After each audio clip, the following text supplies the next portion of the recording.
સુરત શહેરમાં ભંગાર અને પ્લાસ્ટિક વેચીને ગુજરાન ચલાવતા બે શખ્સોની મૂર્ખામીને કારણે સુરત ઉત્તરાયણ વચ્ચે મોટી દુર્ઘટના બનતા ટળવા પામી હતી। દુકાનદારે પાઇપ કાપી આપવાની ના પાડતા બંને શખ્સો રેલવે ટ્રેક ઉપર મૂકીને નાસી પાસ થઈ ગયા હતા। આ પાઇપને કારણે સૌરાષ્ટ્ર જનતા એક્સપ્રેસ ટ્રેન આકસ્મિક ઘટનાનો ભોગ બનવાની હતી। જો કે રેલવે પોલીસે સમયસર નજર પડતા એક આરોપીની ધરપકડ કરીને દુર્ઘટના બનતી અટકાવી હતી। જો કે આ ઘટના પાછળનો એક આરોપી હજુ પણ ફરાર છે, ત્યારે પોલીસની પૂછપરછ મુજબ ધરપકડ કરાયેલા આરોપીનું નામ રામજીભાઈ દેવસીભાઈ કોરડિયા છે। 42 વર્ષીય રામજીભાઈ મૂળ અમરેલીના ધારી તાલુકાના હુડલી ચલાલા ગામનો વતની છે। તે હાલમાં સુરત શહેરના કતાર ગામ Kansanagar pay and use toilet પાસે ફૂટપાથ પર રહે છે।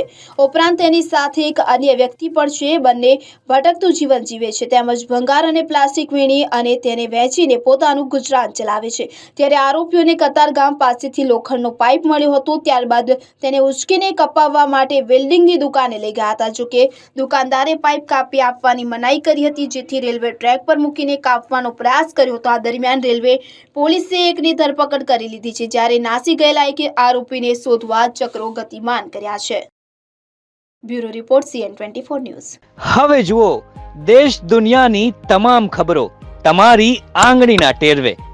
ઉઠાવો મોબાઈલ અને Google Play Store પરથી ડાઉનલોડ કરો અમારી CN24 ન્યૂઝ મોબાઈલ એપ।